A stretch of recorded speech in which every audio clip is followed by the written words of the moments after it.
훗날 이스라엘 땅에는 한 아기가, 특별히 사내 아이가, 남자가 태어나면 그 마을에 가장 뛰어난 음악가가 가서 그 아이의 일생을 축복하는 노래를 불러주는 풍습이 있습니다.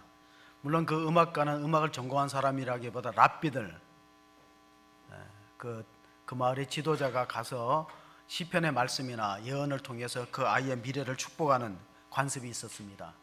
그런데 이런 아름다운 관습의 혜택을 못 보는 아이가 태어났는데 바로 예수님입니다. 예수님은 나사렛을 떠나서 멀리 번적지였던 다윗의 출생지인 베들레헴에 가서 아이를 낳았습니다. 먼 길을 만삭의 몸을 이끌고 가서 머무를 사관조차 없어서 말구에 태어났기 때문에 아무도 와서 축하해 줄 사람이 없습니다. 그리고 아기 예수가 태어났다는 그 기쁜 소식도 그 밤에 양을 치는 목자들에게 천사가 알려줍니다. 오늘 본문이 시작되는 8절 9절을 보시면은 그 지역의 목자들이 밤에 밖에서 자기 양떼를 지키더니 주의 사자가 곁에 서고 주의 영광이 그들을 두루 비추매 크게 무서워하는지라. 자, 목자들은 그 당시로 말하면 신분이 낮고 힘든 일을 하는 3D 업종에 종사하는 사람들이었습니다. 되게 밤에 잠을 자지 못하고 일하는 것은 그렇게 사람들이 좋아하는 직업이 아니에요. 아기 예수님이 태어났던 밤에, 다 잠들어 있는 고요한 밤에 깨어 있는 사람들이 그 사람들이에요. 양을 지키려면 깨어서 돌봐야 되기 때문에, 때로는 이슬도 맞아가면서. 그런데 천사들이 나타나서 아기 예수의 탄생을 알려주고 있습니다. 마땅히 축하를 받아야 될 만왕의 왕으로 오신 예수님을 아무도 몰라주고 방한칸 내어지지 않는 그런 차릿한 현실 속에서 천사가 대신 노래를 불러줍니다. 오늘 우리가 기도해서 또 읽었던 말씀인데, 천사가 대신 그 아기 예수의 탄생을 축복하는 노래가 바로 13절 14절인데 같이 한번 읽어보시겠습니다. 호련히 수많은 천군이 그 천사들과 함께 하나님을 찬송하여 이르러 지극히 높은 곳에서는 하나님께 영광이요 땅에서는 하나님이 기뻐하신 사람들 중에 평화로다 하니라. 아멘. 아기 예수의 성탄은 영광과 평화라는 두 가지 주제로 압축할 수 있습니다. 영광이라는 게 뭐냐면은 하나님, 눈에 보이지 않는 하나님이 잠깐 출현하는 장면을 영광이라고 부를 수 있어요. 신의 현현, 하나님의 나타나심, 임재. 그래서 우리가 오늘 이 예배도 하나님의 영광이 임할 수 있습니다. 성령이 함께 하시면은 그 영광인 것입니다. 아기 예수가 비록 보잘것없는 누추한 말구에 태어났지라도 하나님의 천사가 찬양을 불러주고 하나님의 임재가 영광 가운데 나타났다는 것은 놀라운 사건입니다. 여러분은 어디서 태어났습니까? 대개 보면은 요즘은 금수저라고 부르면은 어떤 게 금수저예요? 좋은 인류 대학병원이나 이런 태어나면은 금수저로 태어났다. 또 하다못해 조산원의 도움을 받아서 태어날 수도 있어요. 근데 예수님은 흙수저지요. 저도 어머니를 통해서 들었는데 제가 냉방에서 태어났대요. 네. 아버지가 사라진 것 같아요. 아버지가 양식을 구하러 갔는지 아니면 연탄을 구하러 갔는지 없는 찰나에 그 차디찬 냉방에서 저를 낳고 병을 얻었다고 제가 많이 들었어요. 어릴 때. 참 흙수저죠. 그러나 하나님께서는 그 예수님을 통해서 우리에게 주시는 메시지가 있는데, 우리가 이 성탄절을 어떤 마음으로 맞이할까에 대해서 사도 바울이 빌립보서 2장 5절에 보면은 우리가 성탄절을 맞이하는 마음을, 이런 마음을 품으라고 하십니다. 너희 안에 이 마음을 품으라고 그리스도의 예수의 마음이니. 이게 성탄절을 맞이하는 자세예요. 그는 근본 하나님의 본체시나 하나님과 동등됨을 취할 것으로 여기지 아니하시고, 근본 하나님의 본체시나, 이 말씀은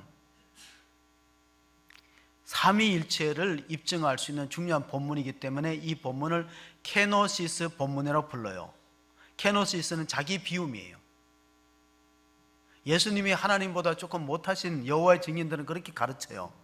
그게 아니고 예수님은 하나님과 동일 본질, 똑같은 분이지만은 하나님과 동등됨을 스스로 포기했다는 거예요. 비웠다는 겁니다. 그래서 하나님은 어느 만큼 자기를 비우냐면은 오히려 자기를 비워 종의 형체를 가져 사람들과 같이 되셨고, 그래서 어떤 분은 이렇게 말합니다. 하나님이, 광대하신 하나님이 자기를 낮추어서 하나의 난세포로 마리아의 몸에 찾아 들어오셨다. 그게 바로 성탄절입니다. 사람의 모양으로 나타나서 자기를 낮추시고 비우시고 죽기까지 복종하셨으니 곧 십자가에 죽으심이라. 그러므로 많은 사람들이 이제 예수님을 그 구주로 받아들이면서 많은 사람들이 그의 발 앞에 무릎을 꿇고 예수를 하나님 앞에 모든 이름 가운데 뛰어난 이름을 주사 그를 하늘에 있는 자들과 땅에 있는 자들과 땅 아래에 있는 모든 자들로 모든 무릎이 예수의 이름에 꿇게 하시고, 같이 읽습니다. 11절, 모든 입으로 예수 그리스도를 주라 시인하여 하나님 아버지께 영광을 돌리게 하셨느니라. 아멘. 진정한 사랑은 내려가는 것 같아요. 우리는 다 높아지고 올라가고 그런 마음을 갖지만은 이 예수님이 태어나신 사건을 보면은 마리아와 요셉이 정혼한 상태에서 성령께서 잉태를 하게 하십니다. 그러니까 마리아가 믿음이 없었더라면 천사가 고지할 때 나 그렇게 못합니다. 내가 만약 아직 결혼하지 않은 상태에서 정혼한 상태에서 임신을 하게 되면은 사람들의 오해를 받고 돌에 맞을 위험성이 있습니다. 했더라면은 마리아는 성모 마리아가 될 수 없었겠지요. 또한 요셉의 입장에서 그렇습니다. 요셉은 유대인들의 풍습에 의하면은 약혼은 어릴 때 한다고 해요. 양쪽의 부모님들이 서로 이제 혼사를 서로 약속을 해더라도 나중에 정혼할 단계가 되면 성인이 되면은 얼마든지 바꿀 수 있대요. 당사자들한테 물어봅니다. 너 이 사람을 배우자로 맡겠느냐 물어볼 때 그 선택권을 주로 신부에게 준다고 합니다. 그러니까 신부가 나 저 사람 부모님은 좋아해도 내가 싫어요 하면 파혼이 되는 거예요. 정혼을 했다는 것은 무슨 뜻입니까? 성장한 당사자가 서로 결혼하기로 약속한 상태에서 적어도 1년은 친정에 가 있습니다. 그래서 우리가 마태복음 25장에 보면은 기름 등불 준비하지 못한 미련한 5 처녀와 슬기로운 5 처녀가 나오는데 그게 그 당시의 결혼 풍습입니다. 이제 1년이 차가면은 신랑이 신부를 모시고 가는데 밤중에 가는 거예요. 그래서 신랑이 신부를 만나듯이 그 기간 동안에 마리아가 성령으로 잉태된 걸 천사들이 고지하였고, 그 다음에 이제 요셉이 조용하게 파혼을 하려고 했습니다. 복음서 읽어보면 소문 안 나게 파혼을 하려고 하는데 꿈에 천사가 현명하고 가라되 내 아내가 마리아가 잉태된 것은 성령으로 된 것이니 아내로 데려가기를 주저하지 말라 그랬어요. 그러니까 요셉도 믿음이 없으면은 아무리 그래도 의심스러운데요 이렇게 하면은 결혼이 안 되는 거예요. 연예인 교회가 생길 때 연예인들이 모여서 성경 공부를 했는데 한 그 젊은 분이 계속해서 이거 아무리 성경이지만은 자기는 동정녀 탄생은 믿을 수 없다. 과학적으로, 상식적으로, 의학적으로 어떻게 처녀가 아이를 낳느냐. 자꾸 이렇게 이의를 제기하니까 성경 공부가 은혜가 떨어졌어요. 그때 돌아가신 구봉서 장로님이 한마디 했대요. 젊은이, 아니 요셉이 믿는데 자네가 왜 나서서 난리야.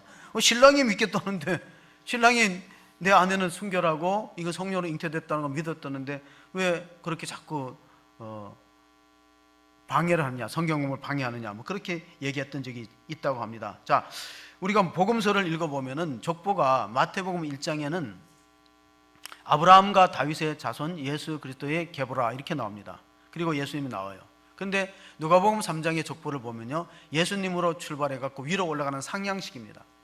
예수님 위에는 누가 있고 요셉이 있고, 요셉 위에는 누가 있고, 그러다가 어디까지 올라가면 하나님까지 올라가요. 아담 위에는 하나님까지 올라간다. 그건 왜냐하면 복음서 기자들이 그 예수님을 표현할 때 마태복음은 이렇게 표현합니다. 만왕의 왕으로 오신 예수님. 마가복음은 종으로 오신 예수님. 누가복음은 사람의 아들 인자로 오신 예수님. 또 요한복음은 하나님의 아들 오신 예수님. 이렇게 복음서의 초점이 조금씩 차이가 있어요. 그래서 이 누가복음이 가장 예수님의 인간적인 모습을 많이 기록했어요. 예를 들면은 예수님이 태어나고 나서 성장 과정이 성경에 빠져 있습니다. 태어난 성탄절과 그 다음에 30살 공생애로 복음서가 기록되어 있는데 12살 때 예수님에 대한 얘기가 유독 누가복음에 들어있어요. 누가복음은. 왜 12살에 그 사건이 기록되어 있을까요? 그것은 바로 유월절 의식을 치르게 모든 사람들이 예루살렘 성전을 찾았을 때 예수님의 모친 마리아와 요셉도 갔는데 성전에 가서 제사를 지내고 돌아오다가 아이가 안 보여요. 결국 다시 돌아가다 보니까 성전에서 만났을 때는 3일간 걸리는 거예요. 거기 갔을 때 그 예수님의 부모를 향해서 이런 말씀을 하셨어요. 누가복음 2장 49절 50절에 보면 예수께서 이르시되 어찌하여 나를 찾으셨나이까? 내가 내 아버지 집에 있어야 할 줄을 알지 못하셨나이까? 하시니 그 부모가 그가 하신 말씀을 깨닫지 못하더라. 자, 예수님은 12살 때 자기 정체성이 하나님의 아들이고 내가 세상 죄를 지고 유월절 어린 양이 된 것을 예감하신 거예요. 베들레헴에서 양을 쳤던 목자들이 양을 쳤던 양은 대부분이 성전의 제물로 쓰여져요. 제사용으로 쓰여지는 거예요. 그럼 예수님도 이 유월절 의식을 굉장히 중요하게 여기고 거기 가서 내가 하나님의 아들이고 또 인류의 죄를 속죄하기 위해서 오셨다 하는 것을 느끼기 때문에 우리가 누가복음을 통해서 예수님은 둘째 아담으로 오셨다 하는 사실을 알게 됩니다. 왜? 첫째 아담은 실패했거든요. 에덴 동산에서 먹지 말으라는 선악과를 먹고 죄와 불순종의 결과로 사망이 들어왔어요. 그런데 예수님은 둘째 아담으로 아담의 패배를 승리로 바꾸기 위해서 광야에서 40일 금식하면서도 마귀의 힘을 물리쳤습니다. 자, 두 번째로 예수님은 영광의 길을 포기하고 고난의 길을 선택하셨어요. 하나님의 아들이심에도 불구하고 우리를 구원하기 위해서 낮은 곳으로 내려오신 것입니다. 사람들은 다 높아지려고 합니다. 그러나 진정한 사랑은 내리사랑이죠.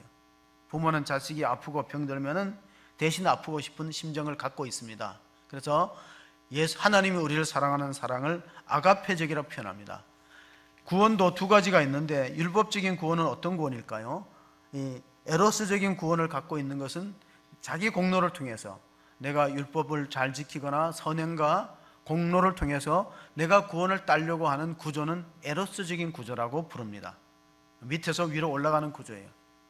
그러나 하나님이 우리를 구원하시는 방법은 달라요.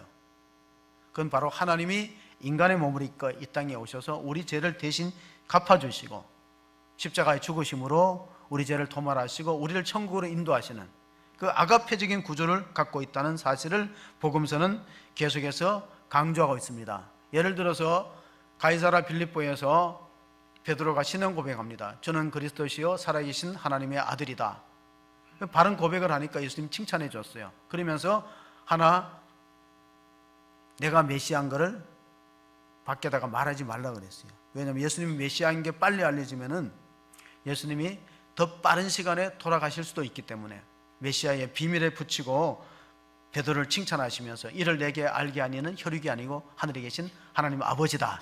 자, 부모조차도 예수님 말을 잘 못 깨닫다고 알았잖아요. 내가 아버지 집에 있어야 될 것을 왜 모르시나이까? 그 말의 의미를 잘 모르는 거예요. 성전된 자기 몸, 예수님은 성전된 자기 몸이 죽으시고 3일 만에 부활하신 것을 모르기 때문에 사람들은 46년 된 성전을 헐라 내가 3일 만에 일으키리라 한 뜻을 제대로 알지 못하는 겁니다. 그리고 예수님을 오해했던 것이죠. 자, 그리고 나서 이제 예수님이 이제 예루살렘에 올라가면은 십자가에 못 박히고 그리고 사흘 만에 다시 살 것을 비로소 가르쳤더니 베드로가 항변하면서 예수님을 붙들고 항변합니다. 주여, 이 일이 주께 미치지 못하겠나이다. 자, 겉으로 보면은 베드로가 너무 충성스러워서 예수님이 십자가의 죽으심을 만류하는 것 같아요. 그러나 속으로 보면은 베드로는 이런 생각을 갖고 있는 거예요. 나는 모든 걸 버리고 예수님을 따랐습니다. 근데 예수님이 이스라엘의 왕이 될 줄 알았는데 이렇게 십자가에 죽으시면 우리는 어떻게 됩니까? 다 자기 입장이에요. 인간은 철저하게 개인적이고 자기 입장입니다. 심지어는 사랑하는 가족이 죽어도 가족 자체의 죽음을 애도하기보다가 내한테 어떤 어려움이 있을까를 생각하는 게 인간이에요. 그러니까 베드로가 예수님이 이 일은 절대 미치지 못하나이다 하고 만류하고 항변했지만 속으로는 예수님이 지금 돌아가실 찰나가 아닌데, 시점이 타이밍이 아닌데 여기서 돌아가시면 우리는 3년 동안 따라다닌 게 숲으로 돌아가지 않는가, 그런 말을 했을 때 예수님이 베드로에게 주시는 말씀이 있습니다. 마태복음 16장 23절 24절을 읽어봅니다. 예수께서 돌이키사 베드로에게 이르시되 사탄아 내 뒤로 물러가라. 너는 나를 넘어지게 하는 자로다. 내가 하나님의 일을 생각하지 아니하고 도리어 사람의 일을 생각하는도다 하시고, 이에 예수께서 제자들에게 이르시되 누구든지 나를 따라오려거든 자기를 부인하고 자기 십자가를 지고 나를 따를 것이니라. 아멘. 자, 성탄절을 의미 있게 보내려면 예수님 우리 마음에 모셔야 되는데 우리 마음에 들어올 자리가 없는 거예요. 왜냐하면 우리는 자기를 부인하지 않거든요. 모두가 자기를 긍정하고 자아가 충만하지 성령 충만하지 않아요. 우리 누가복음을 읽으면서 그 당시의 사람들을 야속하다고 불릅니다. 어떻게 예수님이 오셨는데 방 한 칸도 내어주지 않고 마구간에 예수님을 태어나게 했느냐. 근데 사실 그게 우리 모습이거든요. 우리 예수 믿는다고 하면서도 예수님을 마구간에다가 방치하지 내 마음 중심에 모십니까? 만약에 정말 예수님이 내 인생의 주인이 되고 내 마음 중심에 온다면은 우리 삶이 달라질 거예요.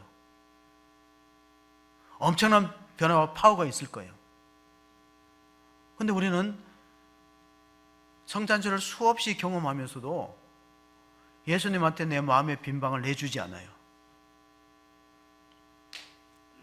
로버트 먼거라는 사람이 쓴 그리스도의 집이라는 우리 제자반이 꼭 읽어야 될 책이 하나 있어요. 거기 보면은 사람의 마음에는 다 방이 있는데 가장 중요한 안방은 대부분이 자기가 차지하고 예수님은 구석방에다가 방치하는 경우가 많다. 그리고 이 방은 열어보지 마세요 하고 키를 만들어 놓고 그 키를 주지 않습니다.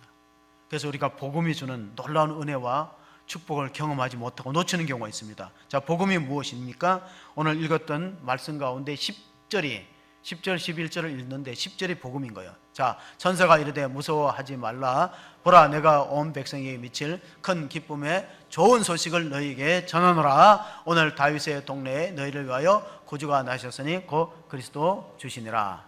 자, 우리가 복음을 믿음으로 구원받는다고 하는데 복음이 뭐냐? 그러니까 누가복음 2장 10절을 압축하면 복음이에요. 온 백성에게 미칠 큰 기쁨의 좋은 소식. 이걸 딱 두 단어로 합쳐가면 뭐라고요? 복음이에요, 복음. 그래서 영어로 표현하면 굿뉴스. 온 백성에게 미칠 큰 기쁨의 좋은 소식. 좀 길으니까 두 자로 줄이면 뭐라고요? 복음이에요, 복음. 그게 복음은 뭐냐? 아기 예수가 탄생했다. 왜? 아기 예수가 탄생함으로써 이제 하나님 나라가 시작되고 그 복음을 믿음으로 우리가 천국에 들어갈 길이 열리기 때문에 이렇게 기쁜 소식을 우리만 간직해서는 안 되는 것이죠. 그래서 목자들이 나중에 보면 누가복음 2장 20절에 보면 양을 치던 걸 두고 바쁘게 아기 예수가 탄생한 베들레헴 마구간 찾아갑니다. 그래서 가서 찬송합니다. 하나님께 영광을 돌리고 다시 돌아왔잖아요. 그러니까 우리가 예배를 드린다는 게 어떤 의미가 있냐면 하나님이 우리를 구원해 주신 은혜에 감사하는 반응이 예배예요. 내가 구원받으려고 예배 드리는 게 아니라 하나님 나 같은 죄인을 구원해 주시고 복음으로 우리를 살려줬기 때문에 그 은혜에 감사해서 어떻게 한다고? 그 믿음의 표현이 예배인 거예요. 자칫하면 구원을 받으려고 예배를 드린다고 생각하기 쉬워요. 그러나 구원받았기 때문에 구원받은 자가 예배를 드리는 거예요. 하나님께서 천사들을 통해서 아기 예수 탄생을 축하했는데 천사가 하는 일이 뭐냐? 메신저 역할을 하죠. 기쁜 소식을 전하는 메신저 역할. 그러나 메신저 역할 말고 가이드 역할이 있는데 히브리서 1장 14절을 보면은 모든 천사들은 섬기는 영으로서 구원받을 상속자들을 위하여 섬기라고 보내심이 아니냐. 그러니까 천사가 하는 것은 기쁜 소식 메신저 역할 말고 가이드 역할이 있는데 섬기는 종, 서번트. 저와 여러분을 하나님의 구원받을 백성으로 잘 섬기고 천국 갈 때까지 가이드하는 보이지 않는 존재가 천사임을 믿으시기 바랍니다. 그럼 여러분 주변에는 천사가 있어요. 한번 보세요. 있나 없나? 섬기는 영으로, 모든 천사는 섬기는 영으로 구원받을 자들, 상속자들 돌보라고 천사도 다 붙어 있는 거예요.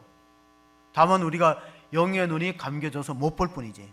영안을 뜨고 보면 아, 천사가 있구나. 그래서 우리 복음서 가운데서 가장 분량이 많은 게 누가복음입니다. 그러니까 이 복음서를 쓸 때 대상자가 있는데 마태복음은 유대인을 대상으로 썼어요. 마가복음은 로마 사람을 대상으로 썼고 누가복음은 그리스, 헬라 사람들 대상으로 썼고 요한복음은 전 인류를 대상으로 썼다 보시면 돼요. 그러니까 복음서가 쓰여진 시기는 예수님이 부활 승천하시고 30년 후에 마가복음이 기록되었고 AD 95년에 요한복음이 기록됐어요. 그러니까 정확한 연도는 잘 몰라요. 성경학자들도. 대략으로 사복음서 가운데 맨 마지막에 요한복음이 쓰여질 시기가 주후 1세기경이었다. 그리고 첫 번째 성경이 마가복음이 쓰여졌을 때가 예수님이 부활 승천하시고 30년 되었을 때 사도들이 임박한 재림을 믿었다가 재림이 지연되니까 예수님의 부활을 증거해야 되는데, 예수님 이런 말씀을 하셨는데 후대에 전해야 되는데, 그래서 붓을 들어서 마가가 쓰고 누가가 썼습니다. 마가복음 1장 15절을 한번 같이 보시겠습니다. 이르시되 때가 찼고 하나님 나라가 가까이 왔으니 회개하고 복음을 믿으라 하시더라. 자, 예수님의 공생애 가운데 첫 선포의 말씀입니다. 때가 찼고 하나님 나라에 가까웠다. 회개하고 복음을 믿어라. 복음은 예수님의 탄생하신 기쁘고 온 인류가 들어야 될 가장 크고 기쁘고 좋은 소식이다. 그러나 사람들은 복음의 길을 닫아버리는 거예요. 자기 욕심대로 사는 것이 행복의 길인 줄 착각하고 있습니다. 그 대표적인 사람이 누가복음에서 삭개오라는 사람을 만나는데, 삭개오는 인생에서 가장 중요한 게 돈이라 생각했어요. 돈이 있어야 행복하고, 그래서 세리장을 하면서 주변의 사람들한테 엄청나게 지탄을 받고 욕을 먹어도 아랑곳하지 않았어요. 키가 작았던 삭개오가 뽕나무 위에 올라갔다가 예수님이 내려오랍니다. 오늘 너희 집에 머물겠다. 그때 좀 삭개오가 감동을 받은 것 같아요. 왜? 사람들은 나를 욕하고 침뱉고 좀 매국노라고 다 무시하는데 예수님은 우리 집에 들어오겠다는 거예요. 유대인들의 풍습 가운데 그 집에 들어가서 같이 식사하면 동료가 되는 거예요. 나 같은 죄인, 세상 사람들도 나를 욕하고 나는 돈이 인생의 전부라고 생각했는데 예수님이 우리 집에 온다니까 삭개오가 변화를 일으켰어요.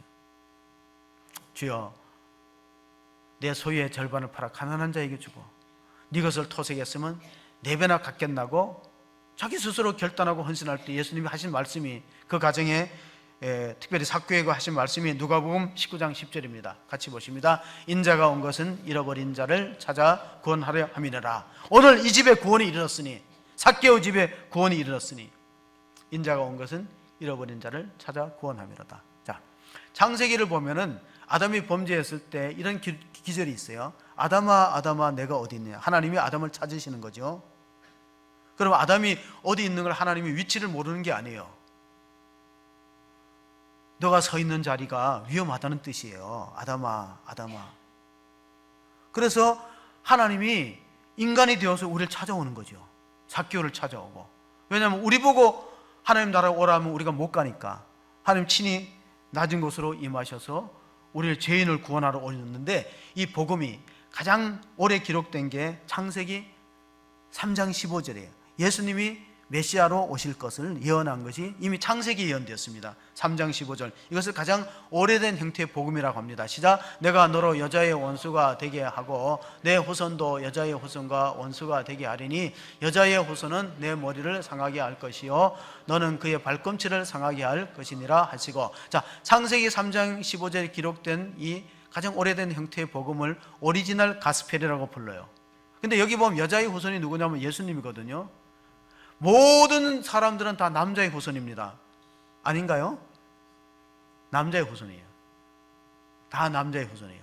왜? 남자의 씨를 받아서 이 땅에 태어났기 때문에 남자의 후손이에요. 그러니까 전 인류 가운데 여자의 후손으로 태어난 분은 예수님 한 분밖에 없어요. 누구에게? 동정녀 마리아의 몸에서. 남자 없이. 그래서 여자의 후손은 다시 이 3장 15절을 보시면 여자의 후손과 뱀의 후손이 원수가 되는 거예요. 뱀은 사탄을 말하는 거예요. 그러면은 여자의 후손은 뱀의 머리를 밟아버리는 거예요. 그리고 뱀은 그의 예수님의 발꿈치를 상하게 하는 거예요. 그 신학자들은 사탄이 예수님의 발꿈치를 상하는 건 십자가의 사건이다. 그러나 여자의 후손이 뱀의 머리를 밟아버리는 것은 부활의 사건이다. 이게 아마 창세기 기록된 거예요. 하나님이 때가 되면 여자의 후손으로 메시아를 보내주겠다는 예언이. 그래서 예수님은 발꿈치를 상해서 십자가에 죽지만은 그게 끝이 아니라는 거예요. 다시 3일 만에 부활해서 뱀의 머리를 밟아버리기 때문에 뱀은 머리를 밟으면 꼼짝 못해요. 제가 어릴 때 누나들하고 딸기 밭에 가서 딸기를 땄는데 복숭아뼈에 물렸어요. 제가 물린 게 아니고 그 뱀에 물리면은 사는 방법이 그 물린 자리보다 위에를 묶어야 돼요. 피가 통하게 하면 안 돼요. 그리고 그쪽에 뱀에 물린 자리를 찢어가지고 독을 빨아내야 돼요. 근데 입에 상처가 있는 사람은 하면 안 돼요.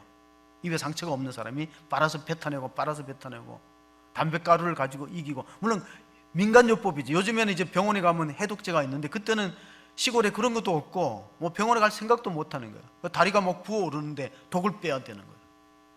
그리고 뱀은 머리를 밟아버리면 꼼짝을 못하고 힘을 못 쓰기 때문에 예수님께서 왜 동정녀 탄생에 그런 방법으로 태어났냐면은 여자의 후손이 마귀의 일을 멸하기 위해서, 요한일서 3장 8절에 보면 하나님의 아들이 나타난 것은 마귀를 박멸하기 위해서, 마귀의 일을 멸하기 위해서 오셨다. 자, 두 번째로 중요한 것은 구약시대의 모든 제사를 보면은 짐승의 피를 가지고 속죄행위를 했어요. 근데 짐승의 피를 가지고 속죄행위를 한 효력은 1년을 넘지 못합니다. 그럼 이듬해 또 짐승을 가지고 대속죄일에 제사장이 들어가서 짐승의 피를 가지고 속죄소에 가서 그 사람의 죄를 속하는 것을 해야 되는데, 왜 그렇게 해야 되냐면은 사람이 죄를 지으면 그 완전 속죄가 되려면 사람으로서 대속을 해야 되는 거예요. 사람의 죄를 짐승으로 대속하는 것은 한계가 있는 거예요. 근데 사람의 죄를 사람으로 대속하려면은 대속하는 사람이 죄가 없어야 되는 거예요. 죄인이 죄인을 대속할 수는 없어요. 사형수가 대신 사형을 당함으로 다른 사형수가 용서받지는 못하는 거예요. 우리는 다 죄 아래 놓여 있기 때문에 누가 누구의 죄를 사할 수가 없어요. 자, 짐승의 피로 속죄하는 것은 유한하다.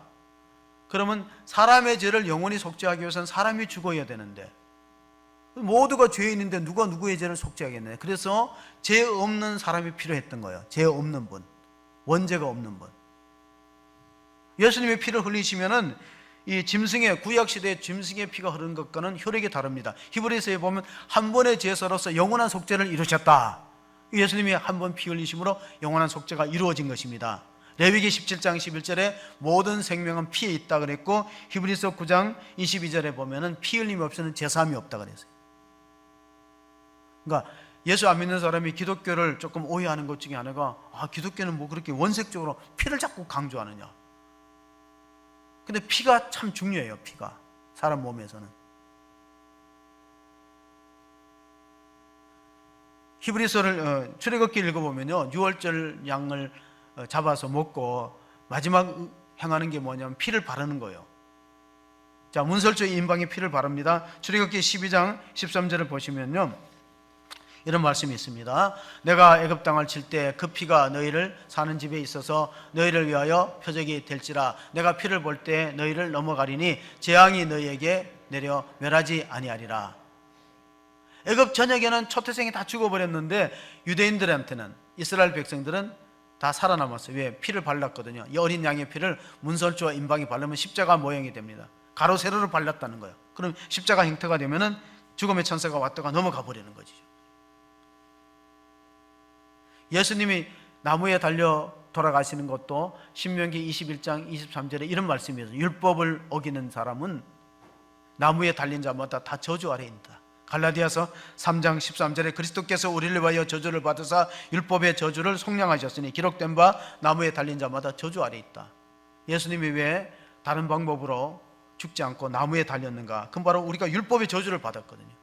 율법의 저주를 받아서 사망의 그늘 아래 있던 우리를 건지기 위해서는 예수님이 나무에서 율법을 다 청산해버리고 우리를 구원하는 길을 선택하신 것입니다. 그것을 우리는 역지사지라고 불러요. 역지사지. 하나님이 인간이 되어 오심.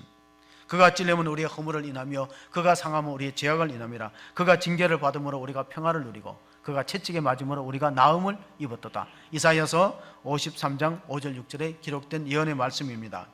어떤 분이 아프리카에서 선교를 하는데 아프리카 사람들은 되게 옷을 안 입어요. 특별히 그 아주 오지의 부락들은 옷을 안 입어요.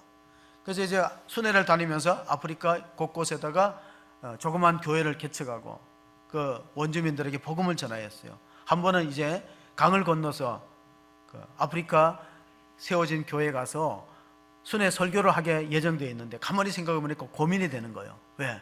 내가 가면 그 사람들은 복고 예배를 드리는데 내가 선교사인데 성육신의 정신을 발휘해서 나도 그 사람과 같은 모습으로 가야지만 소통이 되고 은혜를 받을 건데 고민하다가 과감하게 옷을 벗었어요. 벗고 수영복 같은 거 하나만 입고 카누를 타고 갔는데 가보니까 그 교인들이 다 옷을 입고 있어요. 아이고, 우리가 다 벗고 있으면은 선교사님 얼마나 민망스러울까. 우리가 좀 선교사님한테 맞추자 하고 옷을 그냥 가리고 입는 거예요. 얼마나 아름다운 예배가 되었겠습니까? 자, 인자가 온 것은 잃어버린 자를 찾아 구원하려 함이라. 요한복음 5장 25절에 보면은 우리가 주의 말씀을 들을 때 진실로 진실로 너에게 이르노니 죽은 자들이 하나님의 아들의 음성을 들을 때가 오느니 곧 있더라. 듣는 자가 살아내리라. 믿음은 들으면서 납니다. 들으면 그리스도의 말씀을 들으셔야 돼요.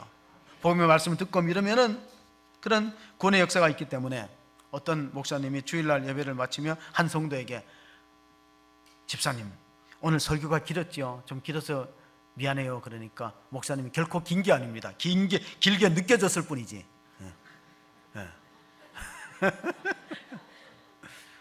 길게 느끼게 하면 안 된다는 거예요. 지루함이 제약이라는 거예요. 우리가 신방을 가보니까 어떤 분이 자기 우리 교회에 나오게 된 게 목사님이 좀 졸리지 않게 설교를 해줘서 다니고 있다 그렇게 얘기해서 내가 감사하다 그랬어요. 졸리게 하는 것도 참 하나님 보실 때 어떤지 몰라요. 예루살렘에 가면은 아주 난폭한 택시 운전기사가 있고 랍비가 있었어요. 근데 비싼 치게 돌아가셨어요.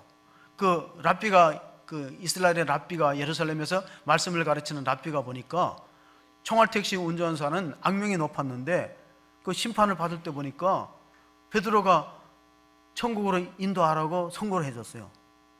그래서 자기는 더 좋은 데 갈 줄 알고 있었더니 그 심판이 어떻게 떨어졌냐면 이 사람은 지옥으로 가라 그랬거든요. 그래서 항의를 하잖아요. 나는 그래도 하나님 말씀을 가르치는 랍비인데 왜 총알택시 기사는 천국 가는데 내가 못 갈 이유가 어디 있느냐고 물어보니까 총알택시 기사는 운전할 때 승객들이 다 간절히 기도했대. 기도해갖고 하나님 만나는 그런 역할을 했는데 그 랍비는 얼마나 지루하게 설교해갖고 교인들 다 잤으니까 책임이 있다는 거예요. 마틴 로이드 존스라는 분은 의사였어요. 그가 한 유명한 말이 있어요. 여러분이 12월 추천 도서에 보면 그 말이 읽는데 한번 찾아보세요. 마틴 로이드 존스가 한 말인데 목회자가 일생 설교하다가 그 설교 듣고 한 사람의 영혼이 회심하고 천국 가고 영생 얻으면은 그 목사의 죄를 용서해 줄 수 있다는 내용이에요. 목사의 역할이 그렇게 중요하다는 거예요. 그 설교를 듣고 한 사람이 회심하고 구원받고 영생과 천국을 얻으면은 그 목사가 목회하면서 지은 죄를 다 용서해 줄 수 있다. 그런 말이 그 책에 여러분 12월 추천도서에 포함되어 있는데 저한테 어떤 분이 이여령 교수의 책을 소개해달라고 추천도서로 소개해달라고 그래서 제가 우물을 파는 사람이라는 오래된 책이 있어요. 거기 보면 이런 내용이 나옵니다. 우물을 파는 사람 내용이 이여령 박사가 나이 많아서 세례를 받았더니 주변에서 많은 사람들이 좀 안티하는 크리스찬들이 얘기합니다. 저 나이에 뭐 세례를 받느냐, 뭐 늙을 만큼 늙었는데 뭐 교회 다녔냐 그렇게 비판하니까 그래다 이렇게 적었어요. 내가 명예를 원해서 열심히 노력했더니 명예가 주어졌더라. 내가 돈을 벌기 위해서 글을 열심히 썼더니 돈도 생겼더라. 그리고 또 내가 아팠을 때 병원에 갔을 때 치료도 해줬더라. 그런데 내 마음이 외롭고 마치 이 세상에 혼자 있는 것 같아서 영화관에도 가보고 뭐 공연장에도 가봤지만은 뭘 해도 내 마음이 채워지지 않더라. 내 마음이 허전하고 채워지지 않고 마치 우주의 고와 같이 있을 때 그걸 해결해 주는 곳은 교회밖에 없더라. 그 얘기예요. 목마른 사슴이 시냇물을 찾기에 내 영혼이 갈급한 영혼이 주를 찾기에 갈급하나이다. 그런 목마름의 영성이 있기를 바랍니다. 다른 곳에서는 구원의 말씀, 생명의 말씀이 주어지지 않아요. 오직 성경만이 우리에게 생명을 약속했기 때문에 신학자이고 철학자였던 폴 틸리가 현대인들은 세 가지 두려움 속에 살고 있다 그랬어요. 첫째는 인생의 무의미성이에요. 사는 게 무슨 의미가 있느냐, 사는 게 허무하다. 두 번째로는 죽음에 대한 두려움이에요. 나이가 먹으면 점점 죽음이 가까워지니까 어떻게 죽을까?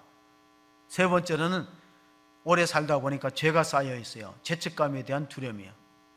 이 세 가지 두려움이 사람에게 있기 때문에 그거를 해결할 수 있는 방법은 복음밖에 없다. 복음이, 하나님의 말씀이 그 우리의 목마른 영혼을 채워주시고 목마르지 않는 생수를 공급하는 것을 우리가 믿을 수 있기를 바랍니다.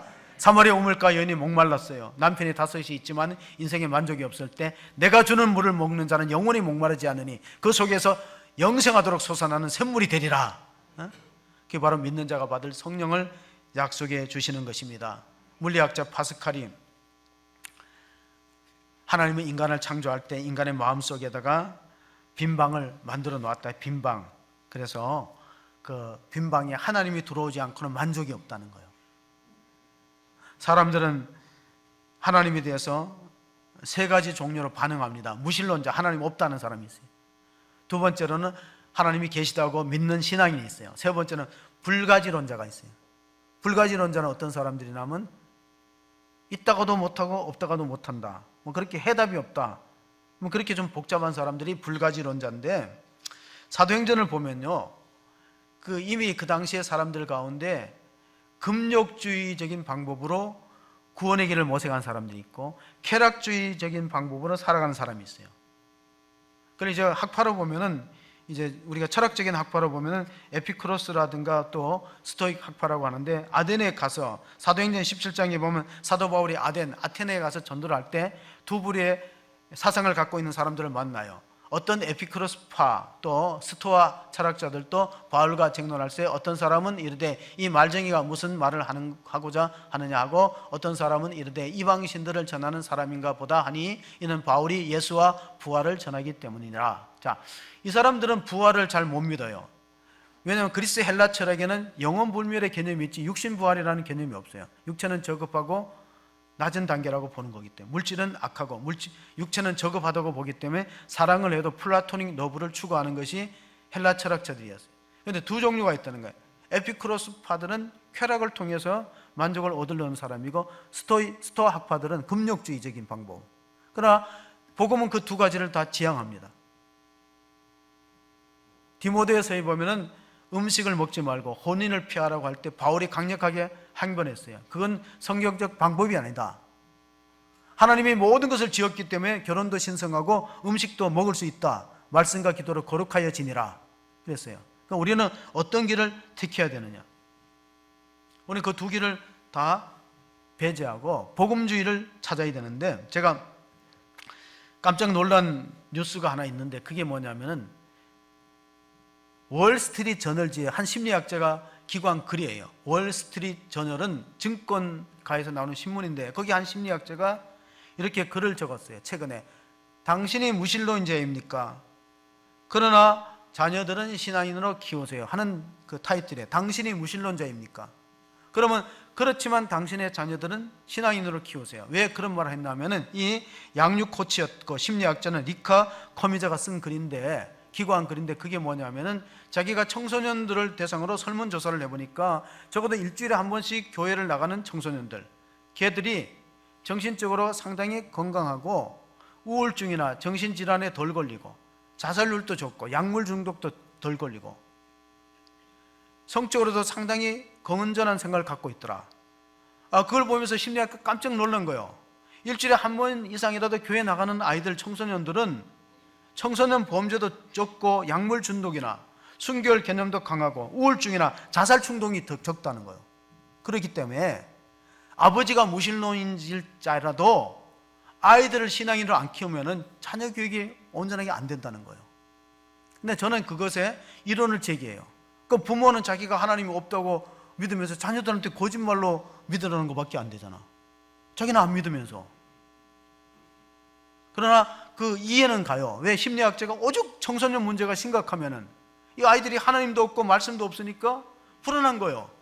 정신적으로 방황하면서 푯대가 없는 우리 청소년들 보면서 반드시 교회를 다니고 믿음을 가져야 된다는 걸 강조하는 뜻이죠. LA에 가면은 리버사이드 시티가 있는데 그 공원에 동상 3개가 서 있어요. 하나는 그 마틴 루터 킹 목사님의 동상이고, 하나는 또 도산 안창호 선생의 동상이고 하나는 인도의 간디의 동상인데 이분들의 공통점이 뭐예요? 자유와 평화를 위해서 투쟁했던 사람들이에요. 마틴 루터 킹 목사는 인권운동가고, 도산 안창호 선생은 우리나라의 일제로부터 독립운동을 했던 분이고, 간디는 영국으로부터 독립운동을 했던 분인데, 그 도산 안창호 선생님이 강조한 말이 있어요. 우리 민족이 일본의 노예가 된 것은 거짓이 많다, 속이는 게 많다. 동족끼리도 속이고, 장사를 해도 속이고, 이웃 간에 거짓말해요. 그래서 우리나라가 망한 것이다. 죽어도 거짓말하지 말자, 농담으로도 거짓말하지 말자. 그게 도산 안창호 선생님께서 흥사단을 조직하면서 민족 재건을 할 때 외쳤던 말입니다. 사랑하는 성도 여러분, 우리는 성탄절을 보내면서 어떤 마음을 가져야 할까요? 옛날 말에 이런 말이 있어요. 호랑이를 잡으려면 어떻게 해야 돼요? 호랑이 굴에 들어가야 돼요. 그럼 예수님이 마귀를 잡으려고 인간의 몸을 입고 오셨다 그랬지만 사망을 없애야 하려면 사망을 맛보시는 거예요. 그게 히브리서 2장 14절 15절에 기록되어 있습니다. 같이 보시겠습니다. 자녀들은 혈과 육에 속하였으며 그도 또한 같은 모양으로 혈과 육을 함께 지니심은 죽음을 통하여 죽음의 세력을 잡은 자 곧 마귀를 멸하시며 또 죽기를 무서워하므로 한평생에 매어 종노릇하는 모든 자들을 놓아주려 하심이니. 자, 현대인들이 두려워하는 게 죽음의 문제, 인생의 무의미의 문제, 죄책감의 문제라고 하는데 다 한 방에 해결하기 위해서 예수님이 오셨는데 인간의 몸을 입고 무엇까지 맛보냐면 죽음까지 맛보는 거예요. 참 옛날 어른들이 속담을 잘 지었어요. 호랑이를 잡으려면 호랑이 굴에 들어가야 돼요. 사망을 잡으려면 사망을 맛보야 돼. 맛보고 사망에서 이겨나서 고린도전서 15장에 보면은 그 부활장의 25절에 보면은 모든 원수를 멸하시고 맨 마지막 멸망받을 원수는 사망이니라. 이게 고린도전서 15장 26절에 기록된 말씀이에요. 그럼 우리는 어떤 위치에 서 있습니까? 그러면 우리가 얼마나 복된 자리에 서 있습니까? 바울이 디모데에게, 믿음의 아들 디모데에게 디모데후서 1장 10절에 이런 말씀을 하셨습니다. 이제는 우리 구주 예수 그리스도의 나타나심으로 말미암아 나타났으니 그는 사망을 피하시고 복음으로써 생명과 썩지 아니할 것을 드러내신 거라. 자, 썩지 아니할 것을 드러내신지라는 것은 부활의 소망과 약속이 믿는 자에게 있다는 거예요. 얼마나 큰 축복이에요. 예수 그리스도로 말미암아서 복음으로서 생명을 줬기 때문에 우리는 성탄절에 선물을 주고받는데 성탄절에 가장 중요한 선물은 백화점 티켓이나 그게 아니고 예수님 자체라는 걸 우리가 로마서 8장 32절을 통해서 확인할 수 있습니다. 로마서 8장 32절 봅니다. 자기 아들을 아끼지 아니하시고 우리 모든 사람을 위하여 내주신 이가 어찌 그 아들과 함께 모든 것을 우리에게 주시지 아니하겠느냐. 그런데 우리는 예수님을 제외하고 모든 것을 원해요. 돈도 권력도 명예도 모든 것을 원하지만 예수님 자체를 원하지 않아요. 그게 우리의 믿는 사람의 비극이에요. 하나님은 우리한테 가장 좋은 분, 독생자를 주셨거든요. 근데 마치 아이들과 똑같아요. 어린아이들이 아빠가 출장 갔다 오면요, 아빠가 오는 걸 반가워하는 게 아니고 아빠 손에 뭐가 들려있는가를 주목하는 것과 똑같아요. 오늘 우리가 성탄절을 이런 모습으로 보내고 있는 거예요. 하나님이 세상을 이처럼 사랑하사 독생자를 주었다는 게 최고의 선물인데 영생이 주어지기 때문에. 근데 우리는 영생은 눈에 보이지 않고 미래의 사건이기 때문에 당장 필요한 거, 당장 내한테 없는 걸 원한다는 거예요. 그럼 하나님은 아들을 주시는 하나님이 다른 거 안 주겠느냐? 나머지 모든 것을 은사로 주지 않겠느냐? 그런 말씀을 해 주시고 있습니다. 이제 신학교가 졸업 시즌이 되었어요. 올리언푸스라는 구세군, 우리가 자선 냄비를 이렇게 이제 겨울철에 하는, 성탄절에 하는 그 교단이 구세군입니다. 구세군을 창설했던 올리언푸스가 그 신학교에 가서 이런 말을 했어요. 여러분이 4년 동안 배운 거 보다가 여러분이 은혜를 받아서 영적으로 천국과 지옥을 한번 보면, 특별히 지옥을 10분만 보면은 신학교 4년간 나온 것보다 훨씬 낫다 그랬어요. 지옥의 참상을 10분만 보고 나면은 복음을 전하지 않고는 견딜 수 없고, 죽어가는 영혼들을 보면 눈물을 흘리면서 안타깝게 여기는 구령의 열정에 불타기 때문에 지식적으로 많이 아는 것보다가 체험적인 지식이 있어야 돼요. 여러분이 영안을 열어서 천국을 한번 본다면은 신앙생활이 완전히 달라질 겁니다. 우리 자녀들에게 무엇을 줄 것인가? 다시 한번 우리가 성탄절을 준비하면서 그걸 생각하면서 요한 1서 5장 11절 12절 이걸 꼭 우리 자녀들에게 줘야 돼요. 이 자녀들 줄 게 뭐냐? 또 증거는 이것이니 하나님이 우리에게 영생을 주신 것과 그 이 생명이 그의 아들 안에 있는 그것이니라. 아들이 있는 자에게는 생명이 있고 하나님의 아들이 없는 자에게는 생명이 없느니라. 하나님의 아들 독생자 예수 그리스도가 성탄절에 우리 마음 중심에 오면 생명이 있고, 우리 자녀들 가운데 예수님을 안 믿고 하나님의 아들이 구속이 없는 사람은 생명이 없는 거예요. 살았으나 죽은 거예요. 그냥 잠시 걸어 다니는 거예요. 보세요. 산에 가서 꽃나무를 꺾었어요. 꽃병에 꽂아두면은 살아있어요. 그러나 얼마 안 가려 말라버립니다. 물이 줄어들고 말라버려요. 우리 자녀들이 아름답고 꿈나무고 꽃인데 꺾어서 화병에다 꽂아놓은 꽃나무처럼 되면 안 된다는 거예요. 하나님과 단절됐어요. 잠시 꽃 피었지만 하나님을 볼 때는 단절된 거죠. 복음을 전하고 우리가 성탄절에 주께로 인도하고 함께 기뻐하고 축하하는 복된 성탄절이 다 되시기를 주의 이름으로 축원합니다. 아멘. 하나님 아버지 감사합니다. 구주 성탄을 기다리면서 우리가 들어야 될 가장 좋은 소식이 무엇입니까?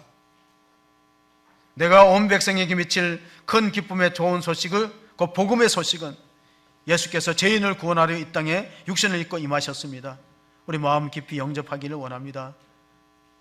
베들레헴 말구이에 낮고 천한 모습으로 오신 하나님의 아들을 우리가 구주로 영접할 때 우리 속에 생명이 있음을 믿고 또 우리 가정과 자녀들에게 영생의 복이 임할 수 있도록 도와주시옵소서. 하나님, 우리는 부족합니다. 연약합니다. 성령께서 감동해 주시고 우리 기도를 통해서 가정이 복음화되고 우리 이웃이 구원의 자리에 동참하고 함께 기뻐하고 하나님을 찬양하는 복된 성탄절이 될 수 있도록 은혜를 베풀어 주시옵소서. 우리 구주 예수 그리스도의 이름으로 기도합나이다. 아멘.